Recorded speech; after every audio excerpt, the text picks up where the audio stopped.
আপনাদের সবাইকে যিশুর মধুর নামে জয় যিশু। বাইবেল বাণী চ্যানেলে আপনাদের আবারও একবার স্বাগত জানাই।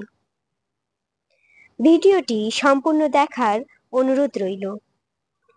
যদি কোনো বন্ধু নতুন হয়ে থাকেন তাহলে চ্যানেলটি সাবস্ক্রাইব করে সঙ্গে থাকুন, যাতে এই ধরনের ভিডিও আপলোড করার সাথে সাথে আপনার কাছে পৌঁছে যায়। আজ আমরা এই ভিডিওটিতে জোনার কাহিনীর বিষয়ে জানব। প্রভু অমিয়য়ের পুত্র জোনার সঙ্গে কথা বলেছিলেন। প্রভু বলেছিলেন, নিনবী একটা বড় শহর। আমি শুনেছি সেখানকার লোকরা নানা রকম খারাপ কাজকর্ম করছে। কাজেই সেই শহরে যাও এবং লোকদের বলো তারা যেন সেই খারাপ কাজ করা বন্ধ করে। জোনা ঈশ্বরের আদেশ মানতে চাননি, সেই জন্য জোনা প্রভুর কাছ থেকে পালানোর চেষ্টা করেছিলেন। জোনা জাফতে গেলেন। জোনা সেখানে একটা নৌকা দেখতে পেয়েছিলেন, যেটা অনেক দূরের শহর তরশিশে যাচ্ছিল। জোনা নৌকোতে উঠে যাবার ভাড়া দিলেন। ঈশ্বরের কাছ থেকে পালিয়ে যাওয়ার জন্য জোনা ওই নৌকায় তরশিশ পর্যন্ত ভ্রমণ করতে চেয়েছিলেন। কিন্তু প্রভু সমুদ্রে একটা বড় রকমের ঝড় আনলেন। বাতাস সমুদ্রকে খুবই রুক্ষ করে তুলল। ঝড়টা এতই শক্তিশালী ছিল যে নৌকাটি ভেঙে টুকরো টুকরো হওয়ার উপক্রম হলো। ডুবে যাওয়ার হাত থেকে রক্ষা করার জন্য লোকরা নৌকাটি হালকা করতে চেষ্টা করলো। সেজন্য তারা নৌকার মালগুলো ছুঁড়ে ছুঁড়ে সমুদ্রে ফেলে দিতে আরম্ভ করলো। মাঝিরা খুব ভয় পেয়ে গেল। প্রত্যেকে তাদের দেবতাদের উদ্দেশ্যে প্রার্থনা করতে আরম্ভ করলো। জোনা নৌকোর একেবারে পশ্চাৎ ভাগে চলে গেলেন এবং তিনি শুয়ে পড়লেন ও ঘুমোতে গেলেন। নৌকার প্রধান মাঝি জোনাকে দেখতে পেল এবং বলল, উঠে পড়ো, তুমি কেন ঘুমাচ্ছ? তুমি তোমার দেবতার কাছে প্রার্থনা করো। দেবতা হয়তো তোমার প্রার্থনা শুনবেন এবং আমাদের রক্ষা করবেন। তখন লোকরা একে অপরকে বলল, আমার অবশ্যই ঘুঁটি চেড়ে জানতে চেষ্টা করব এই দুর্যোগগুলো কেন আমাদের ভাগ্যে ঘটছে।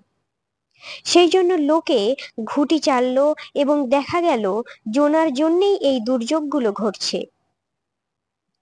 তখন লোকরা জোনাকে বলল, দেখো, তোমার দোষেই এই ভয়ঙ্কর ঝড় আমাদের ভাগ্যে ঘটেছে। সেজন্য আমাদের বলো, তুমি কি করেছো? তোমার পেশা কি? তুমি কোথা থেকে এসছো? তোমার দেশ কোথায়? তোমার লোকরা কারা? জোনা লোকদের বললেন, আমি একজন ইব্রিয়। আমি প্রভু স্বর্গের ঈশ্বরের উপাসনা করি। তিনি সেই ঈশ্বর যিনি সমুদ্র ও ভূমি সৃষ্টি করেছেন। জোনা লোকজনদের বললেন, তিনি প্রভুর কাছের থেকে পালিয়ে যাচ্ছিলেন। লোকরা এই কথা জেনে খুবই ভয় পেয়ে গেল। জোনাতে তখন তারা জিজ্ঞেস করলো, তুমি তোমার ঈশ্বরের বিরুদ্ধে কেন এমন ভয়ঙ্কর কাজ করেছ? বাতাস ও সমুদ্রের ঢেউ ক্রমশ শক্তিশালী হতে আরম্ভ করেছিল। তাই লোকরা জোনাকে জিজ্ঞাসা করলো, আমরা আমাদের রক্ষা করার জন্য কি করব? সমুদ্রকে শান্ত হয়ে যাবে? জোনা লোকদের বললেন, আমি জানি আমি ভুল করেছি, সেই জন্যেই সমুদ্রে ঝড় এসেছে। আমাকে সমুদ্রে ছুঁড়ে ফেলে দাও, তাহলে সমুদ্র শান্ত হয়ে যাবে।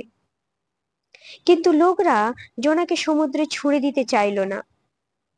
নৌকাটি তীরে ফিরিয়ে আনার চেষ্টা করতে লাগলো, কিন্তু তারা সফল হলো না। প্রচন্ড বাতাস এবং উত্তাল সমুদ্রের ঢেউ আর শক্তিশালী হয়ে উঠতে লাগলো। সেই জন্য লোকরা প্রভুর কাছে চিৎকার করে বলল, প্রভু, আমরা এই লোকটিকে তার খারাপ কাজের জন্য সমুদ্রে ছুঁড়ে ফেলে দিচ্ছি। ফেলার জন্য দয়া করে আমাদের মেরে ফেলবেন না। আমরা জানি আপনি হচ্ছেন প্রভু এবং আপনি যা চাইছেন তা সবকিছুই করতে পারেন।